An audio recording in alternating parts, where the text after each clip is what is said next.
Hi everybody, so today's video is going to be a continuation on my last video entitled Albert Einstein and Manifestation. In that video I talked about his 4 steps in order to reach the goals that you want in your life. But for this video I'm going to add some of my own, and I touched upon it a little bit in my last video and talked about organizing our thoughts in a way that we can see these things, we can get an idea of what we want, because it's really hard to just take a life with all of its different facets and say, as a big clump, this is how I want to live. So I recommend breaking it down into different categories of your life so it's really manageable and you can go over one at a time to see what works for you. Start with our health. And what I would recommend is to take that category of health and ask yourself, what is it that you need in order to feel healthy? Mine, for example, would be eating well, exercising, and sleeping. And I also added mental health to mine. So then you take that idea and you break it down further. And for the eating well, what kind of diet do you want to be on? And to be really realistic. Now, I know that for many of us, especially when we go out to eat, we can eat and eat and eat and not even realize it. If I don't have any kind of structure for my diet, I could just pick and graze all day long and not even realize what I'm eating.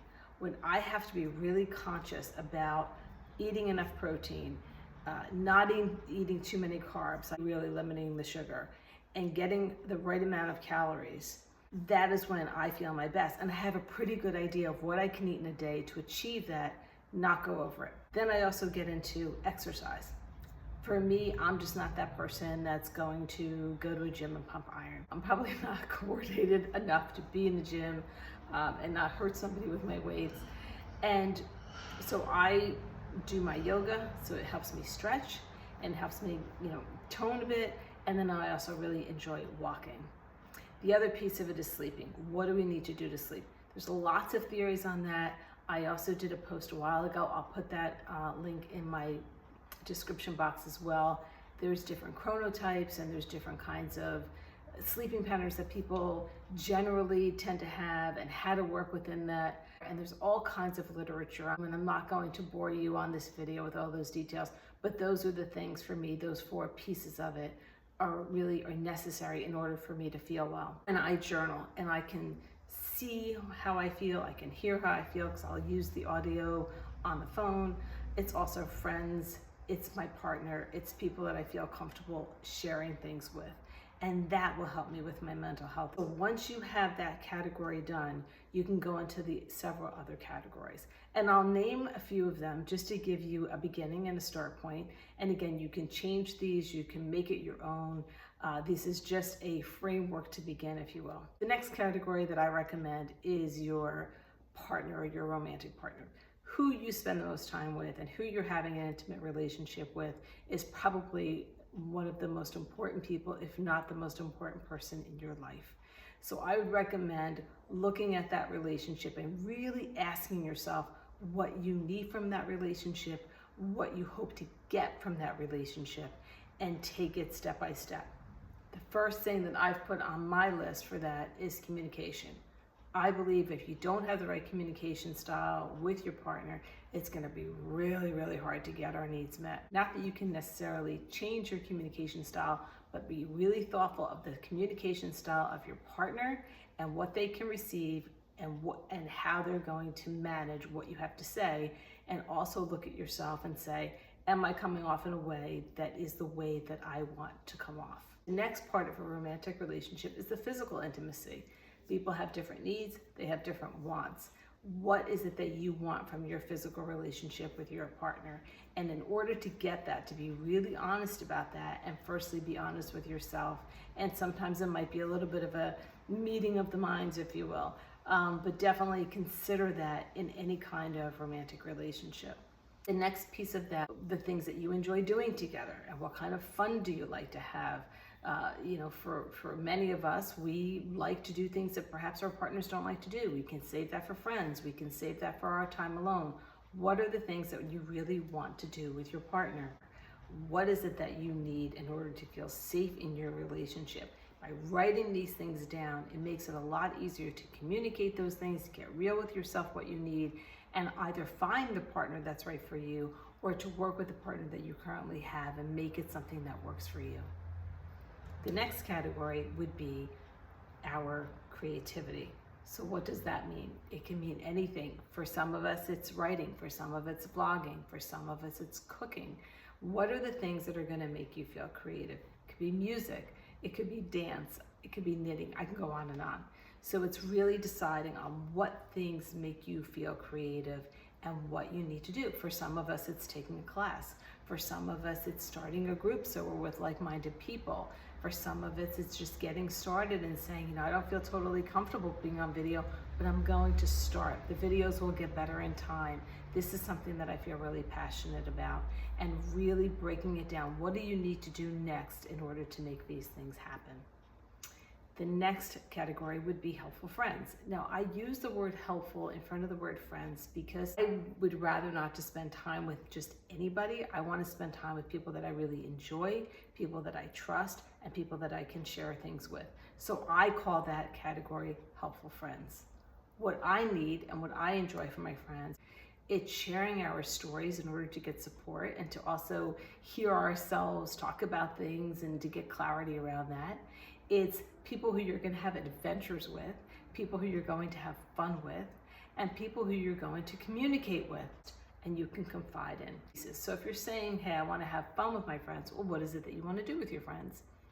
For me, I love taking road trips.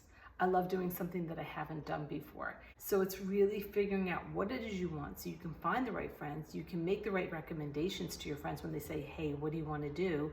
And then you can do those things and you can explore with your friends and you can have a confidant if that's what you choose to have in your friendships.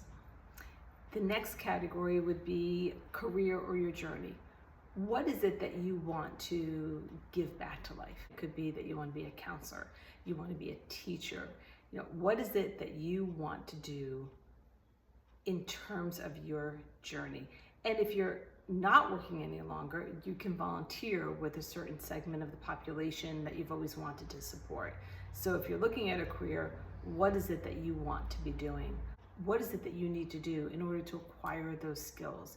Who do you need to network with?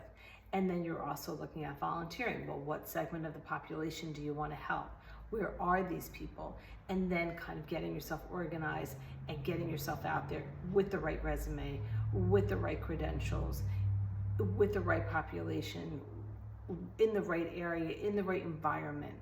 The next category would be intellectual pursuits and learning. So what is it that you want to learn about, that you know something about, but you'd like to learn more? It could be astronomy, it could be literature, it could be anything that you're interested in that you haven't completely pursued. So where can we find those? Generally, you take a class, you might go on YouTube, you might read a book, but to get really clear on what you want to learn about and having that definition and pursuing those things and learning about those things is exhilarating because now you know something that you didn't know before. The next area would be family. For some of us, we have biological family that we're very close to. For other people, they have a chosen family. What kind of relationship do you want? What is it that you want that relationship to look like? How often do you want to see them? What do you want to be doing with them? It could be elders that you want to stay connected with. As they age, you want to make sure that you keep that connection. The next piece of it is abundance. So where can we get our wealth from? We can earn it, we can save money, we can invest money. You're looking at what is it that you need to do in order to create some kind of income. You can work for a company, but you would have to acquire skills, maybe get connections, get a good resume together.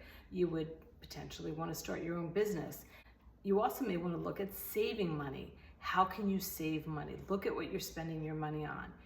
Really categorize things. Is it necessary to have these types of things in your life? Is shopping becoming a problem? Is it more wise for you to learn how to do some things on your own so you don't have to depend on services from other people? And then the last piece of that might be investing. Do you know how to invest? Do you want to learn how to invest? Do you want to get connected to a financial advisor who can help you with that? And the last piece is your image or your reputation.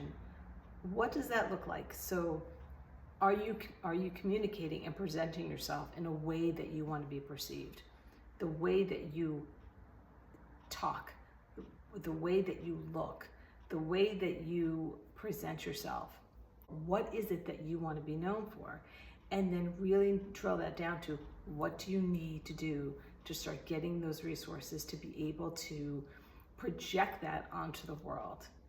So those are the 9 pieces, and it's really about getting it on paper. I do everything color coordinated because it helps me organize my thoughts. It helps me see things a little bit more clearly. And then you can go back and you can change things. You may say, hey, I really want a job in corporate, for instance, and you start working in corporate and you say, no, this isn't really what I want to do. I'm going to rework this a little bit and perhaps start my own business, or vice versa, whatever works for you.